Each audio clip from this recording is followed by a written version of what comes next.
Hi, I'm Dr. Andrea Stover, licensed marriage and family therapist, and you're listening to the Modern Day Romantic Podcast.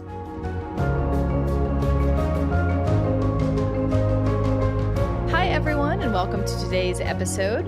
Before I dive into today's episode, I want to do something, and this truly makes me cringe on the inside, but I wanted to ask if you are liking what you're hearing, if you could like or subscribe or comment on the podcast. That really, I guess, is how the algorithms work and helps the podcast to grow. So if you wouldn't mind doing that, that'd be amazing.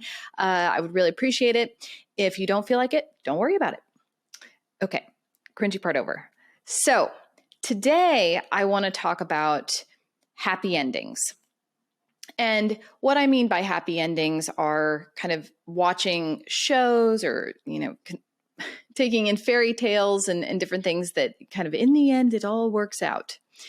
And I want to talk about why I think that's really bad for us and also why we kind of need stories like that. So before I've come up with five reasons on either side of that. But before I share that, what I want to say is, if you are a consumer of, if you love your Disney films, I think I think of the Hallmark Channel, and it's getting to be the fall season now, and oh my gosh, those Hallmark Christmas movies, like a lot of people just go nuts for them. And I don't know if they're like 90 minutes or 2 hours or I don't know, but there's this result that we get when we watch things like that, which is even if it's cheesy, even if it's corny, it's a feel good, right? It's like, all is well, like this is, I think sometimes it can be medicinal. In other words, like in our world today, there's so much going on. It's maybe kind of nice to watch something where you maybe can guess how it's going to end. So that's fine. That's fine. What we want to really be aware of though, it's just like with actual food, the food that we take in, that we're ingesting. If you eat the same thing over and over and over and over again, you're going to limit and not have that variety, and probably are likely lacking a lot of nutrition, a lot of minerals. And I think the same is true with media, is if we only take in one type or one source, then psychologically, not the physical body, but the psychologically speaking, we're really ill prepared for the variety and complexity of what it means to live our lives. Okay, so let's start with 5 reasons why I think happy endings are bad for us.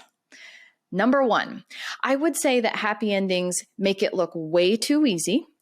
And as a result, there almost can be this sense of entitlement. Okay, so it's like, I am owed that, or I just naturally expect that to be my story. And it kind of puts us on this quest for not just like looking for that, but almost expecting it. And then, as you can imagine, there could be a sense of being victimized. There could be a sense of, what's wrong with me. There could be a sense of, inadequacy, or just, and even, anger, just downright, just really pissed off that that's not your life. That's not your life's, the way it's unfolding, or, what's occurred. So I think that it can be a bit too, that's one thing. I think a reason I think they're bad is that they can set us up for entitlement. Like that is the way our life is going to be, and therefore should be. Okay. Number 2, I would say happy endings are bad because they don't prepare us for hardship. So if we take the examples of what I floated earlier, like maybe some Disney films, maybe like Hallmark Christmas movies or the Hallmark Channel or something like that. Yes, maybe the characters, face a little bit of strife or discord, but ultimately there's this, it just all works out, and I think that when you take stories like that and then you actually are a human being and living life, oh my goodness. So I think, without having any type of preparation and even image of what it's like, and to imagine true hardship and strife, if those are extracted out of these stories, then how in the world are we supposed to even have a concept for this? So we are totally naive and ill-prepared then for when real hardship, which is bound to happen in one's life at some point or another, strikes. Okay. Number 3 reason I would say that happy endings are bad for us is that they're too overly simplistic. And what I mean by that is that I really think that in some ways it cheapens, the stories kind of cheapen the journey or the experience of the person living out their life or living out the storyline, let's say.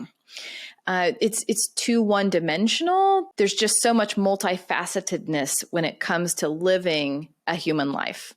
And I really think that these almost just, if we don't see the hardship, characters really go through real pain, real suffering, real, oh my gosh, what are they going to do here? And then it's not solvable by phoning someone and, just all of a sudden you end up at the same restaurant or something, and then it's just your happy ending, and then the happy music plays and that's your story. No, that's not real life. So I just think that there's something in there around the sacredness of what it means to be an individual and to be on your journey. And to watch too many of these things does not really speak into or allow for a real reverie, a real sense of, wow, okay, this is me, and this is my life, and this is what I'm going through right now. We're too focused then on getting that, happy ending, and not really being present in day to day, moment to moment, all the steps that it takes to maybe get to your quote unquote happy ending. Okay. Number 4, I would say, I really think the happy ending set us up for unrealistic expectations, not just within the storylines of our lives and, let's say, relationships, but also when it comes to the idea that there is a destination. I'm sure many, if not all of you, have heard life is a journey, not a destination. But these stories, because they occur, in a 2-hour time block, or as you kind of go back to and reread certain things that are make you feel good. Okay, that's really good in those moments, right? But then you have the rest of your day after that, or the rest of the week, month, year, years, lifetime, etc. And so what happens when we try to live this happy ending in our own lives is we end up trying to box a moment and freeze a moment in time and have that be our narrative about our whole life, or have that be our narrative about our whole relationship. And I really think that kind of puts us out of touch with reality, because again, it's about the whole journey. It's not just we cannot freeze something so you can have amazing, happy, joyful, transcendent moments in your life, in a relationship, and maybe you even get like chapters worth of that. I mean, some of you might, and that's incredible. That's wonderful. But please know that life continues to kind of put us through the ringer. I don't think there's any way around that, because it's through that pain or that suffering that we grow. I think an easy way to kind of think about this is the physical body when we're growing. Maybe you have kids, or you can remember when your little body was stretching and growing. It's not, we say, well, that pain is necessary. This is, you're going to be okay. I know it hurts right now, but to the body that's going through that, it's agonizing. Like, it really hurts, especially a little body that's maybe not used to experiencing a lot of pain. So I think that there's with that physical body, there's the seedling or the kernel of what that physical body's genetic expression says, like, you will be, this frame, this size, this height, whatever. Well, psychologically, I think it's the same thing. We all have a kernel within us, and it's. I think James Hillman, talks about the acorn. And how does our acorn turn into our unique expression of us as an oak tree? And that takes a lot of elements. It takes a lot of time, and so some of these happy endings just don't set us up to be able to really endure and be with ourselves all throughout time, including the aging process and all sorts of things. Okay. In the end, the point of that one is we can never freeze a moment in time and just have that be the way it is for the rest of our lives. Just impossible. Okay. And finally, number 5, happy endings give us false hope. Now, this is really, really dangerous because living in false hope means that we can almost be totally cut off and kind of inside our own little fantasy bubble. And then if we're doing that, then we're not really living. We might be living on or living off of fantasy rather than really living into life and meeting life and having encounters with real people. And again, that can be painful at times. It can be incredibly hard. It can result in suffering even. So that encounter is the very thing that leads to our growth and our transformation. And without that, if we are living in false hope, it means that we keep it kind of perfect so we can have a happy ending in our minds, but we're not actually living our lives. And so the days, weeks, months, years can tick by as we're living in kind of this false hope.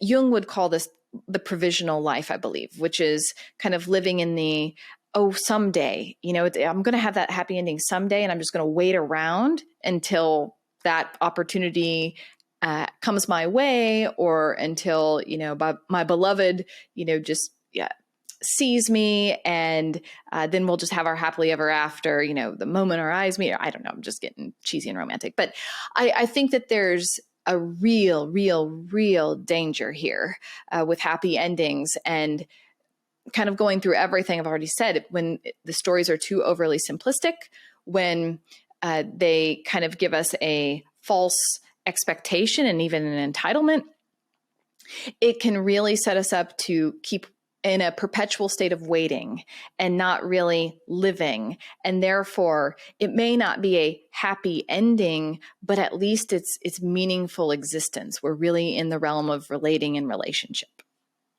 Okay. So I wanted to name those 5 things, but then also go into 5 reasons why I think happy endings are necessary. Okay, so the first thing that I think stories that have happy endings do for us is they give us some type of model, some type of framework from which to kind of work our way in and through. So I think about when I was growing up, I watched Full House, that TV show, Full House, the sitcom, a lot. And what was really nice about it as a child, anyways, is I took away, you can have conflict and you can repair, and in the end, it's going to be okay. And I think that that's a really important thing to be able to witness and observe in some of these maybe more what I would call superficial TV shows or movies and whatnot. They do show and model conflict resolution. They do show, hey, here's how to speak how you were feeling, and here's what it looks like or feels like when someone receives that. So I think that's a really nice model. I always felt good watching Full House for lots of reasons, but I think that's an important that's a need. And so this kind of happy ending, that shows like that, they really teach us. They can teach us something. That doesn't mean that's the way life's going to be and other people are going to be all the time, or maybe ever even, but it gives you some type of internalized sense of conflict resolution and how to communicate and share yourself with another. Okay. Number two, I think that stories with happy endings really give us the gift of redemption.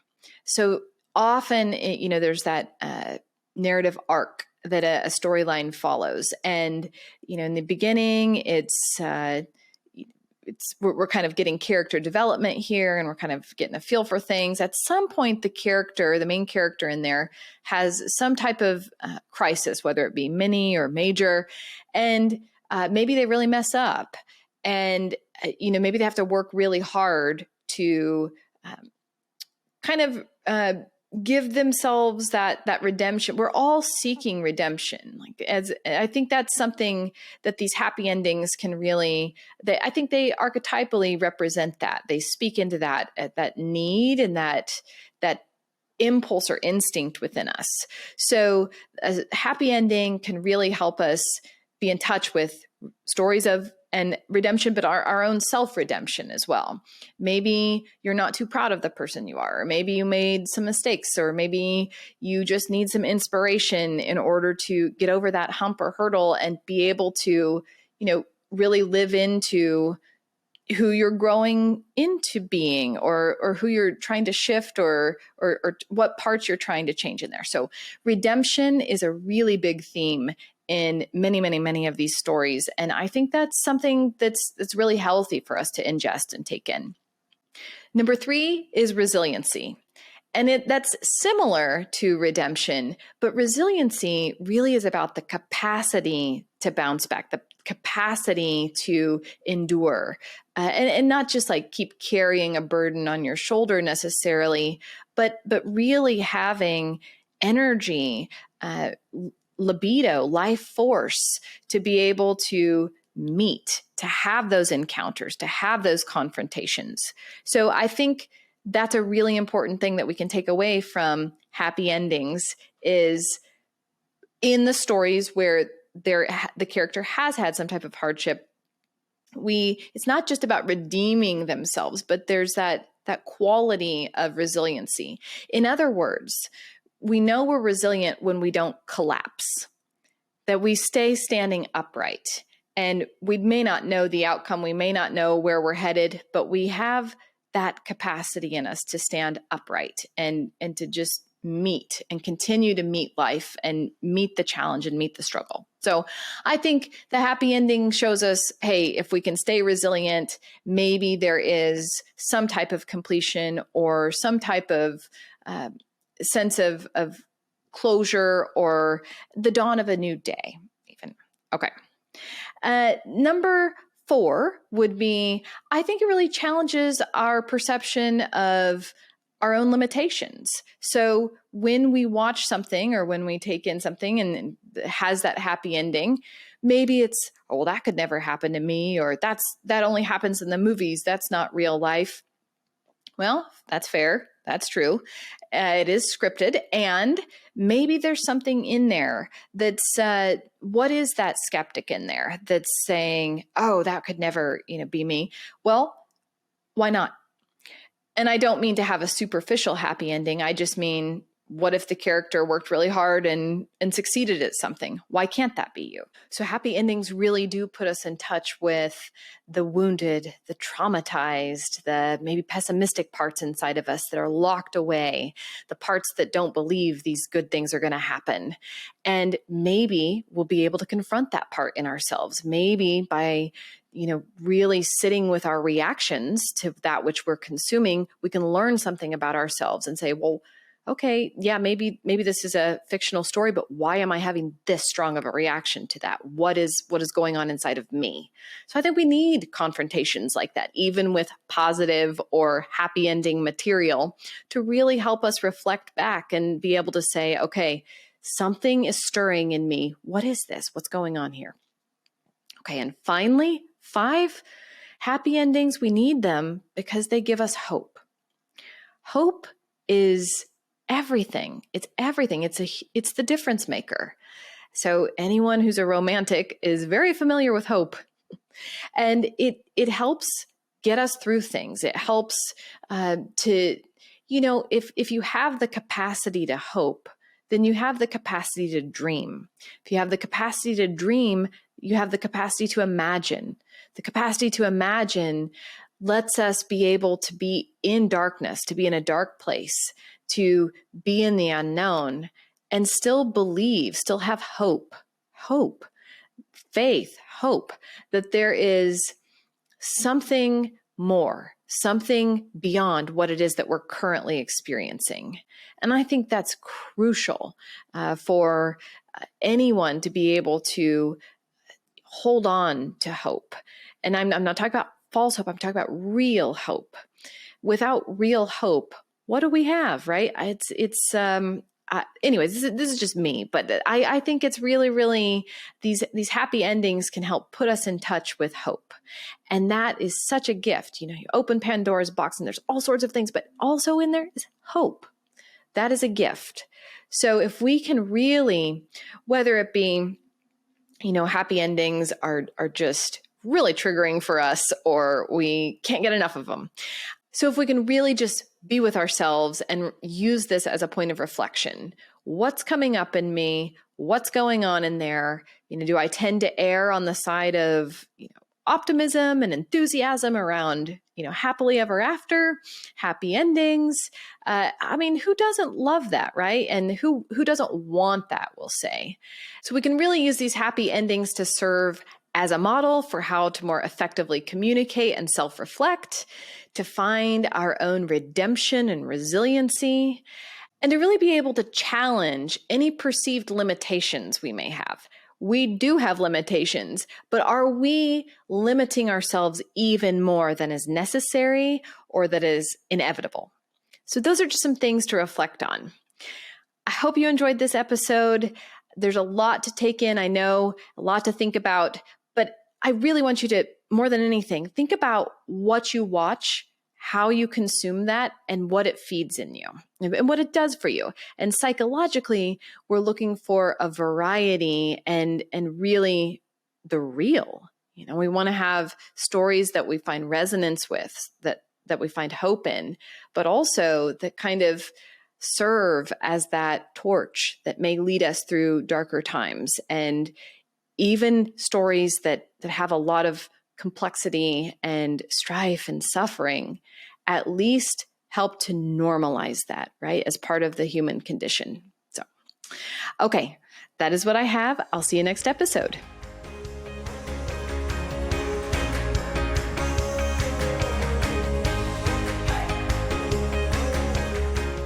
Thanks so much for tuning in to today's episode. If you're interested in learning about ways to work with me, head over to my website, themoderndayromantic.com. From there, you'll be able to contact me and learn a bit more about the customized intensives and retreats I offer both individuals and couples. You'll also be able to support future podcast production via Patreon. There are several membership levels to choose from, including the Beating Hearts Club, which gives you access to exclusive content every month. Thanks so much for your support, and I'll see you next episode.